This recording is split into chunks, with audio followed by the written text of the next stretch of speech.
Student loan debt forgiveness and how some politicians are using this issue to pander for Black and Hispanic votes just before this upcoming November election 2022. But if the president signs the student loan debt executive order, which ethnic group would it really benefit the most? You'll find out after the intro. Let's go.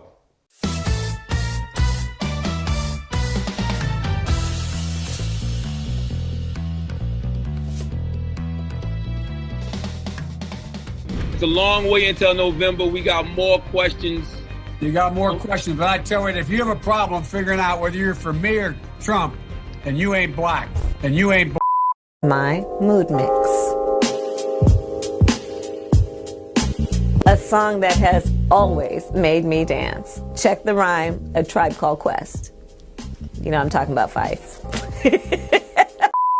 Hello, America. Hey, I want to say thank you for tuning into the show. If you like what you see here, please like, share, and subscribe. All right, moving on.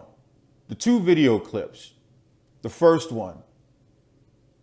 I'm not black if I don't vote for President Biden.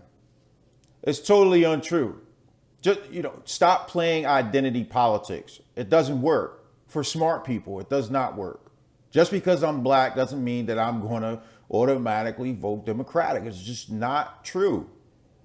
The second clip, when Kamala Harris was moving her neck around and she was all off beat. She probably doesn't even listen to Tribe Called Quest, but somebody should have told her that at the time that she made that video, Fife Dog died from diabetic complications. This goes to show you how misinformed they are and how out of touch they are with the American people. And they made these videos to pander to the black vote ahead of the November 2020 general election.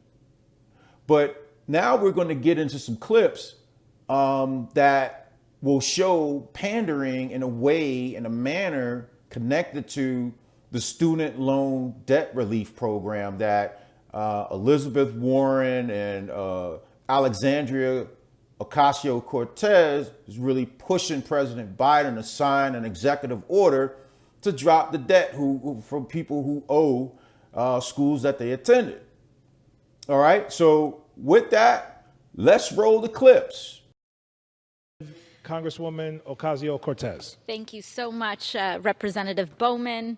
And we're here, Bronx Boogie Down Caucus checking in, Yurt Caucus checking in, Student Loan Cancellation Caucus checking in, because this is getting ridiculous. We give 17-year-olds the ability to sign on and sign up for $100,000 worth of debt. And we think that's responsible policy. 4 years after graduation, 48% of black students owe an average of 12.5% more than they originally borrowed. Let me set the table here. Let's get what the general picture looks like. And that is African Americans borrow more money to go to school, and you know why, right? They borrow more money while they're in school, and they have a harder time paying it off when they get out of school. That's just the racial picture across the board. The average white borrower owes about 5% of what they originally borrowed. The average black borrower owes about 95%. So think of it this way. African Americans more likely to come from a household that can't afford to write a check to send their kids off to college, can't afford to pick up the ticket for every part of it. So they borrow more money to go to school. But here's the thing. The President of the United States could cancel that debt. Alexandria Ocasio-Cortez represents the 14th Congressional District in New York. And as you can see, 49% of her constituents are Hispanic compared to only 9% of her constituents are blacks.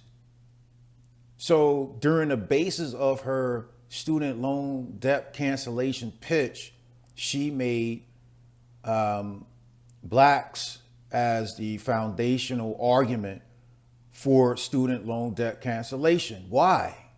When only 9% of blacks are represented in her district. ElizabethWarren represents Massachusetts' 8th congressional district. As you can see, the racial breakdown, 79% of the people she represents in her district are whites.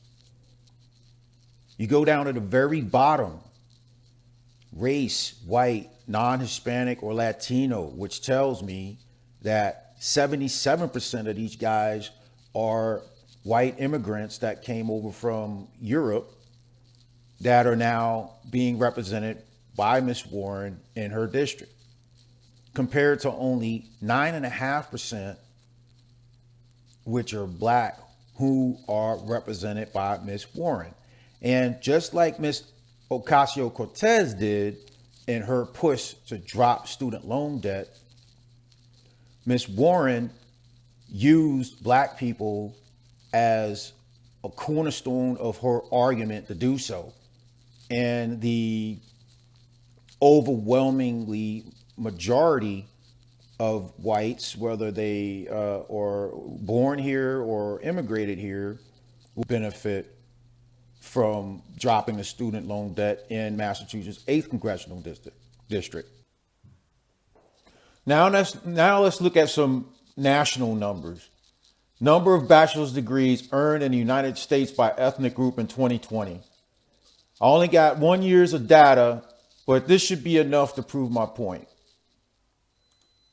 Now, the data clearly shows the ethnic group or race with the most number of degrees in 2020, followed by second in the list and third in the list, right? So it clearly shows that the white race earned almost 4 times more degrees than Hispanic and nearly 9 times more than blacks.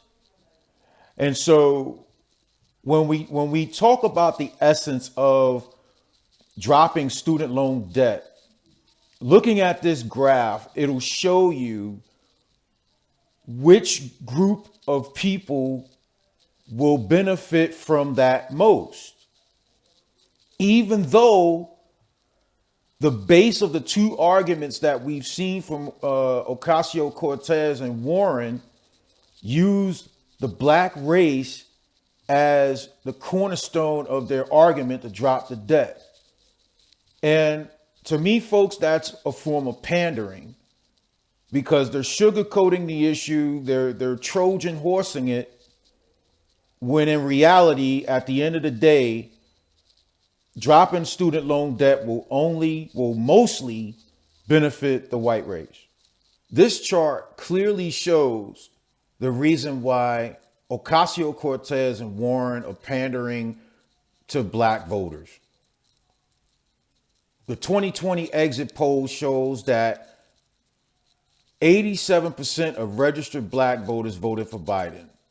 And so there is a hope that during this off-year election, which usually involves Senate seats, Democrats are set to lose a boatload of Senate seats this coming November. And they're doing everything they can to fire up the black voter base to get out and kind of bail Democratic Party out of losing those seats.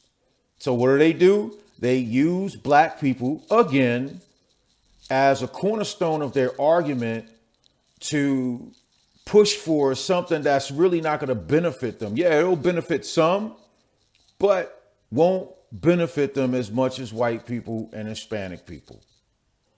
Thank you so much for watching.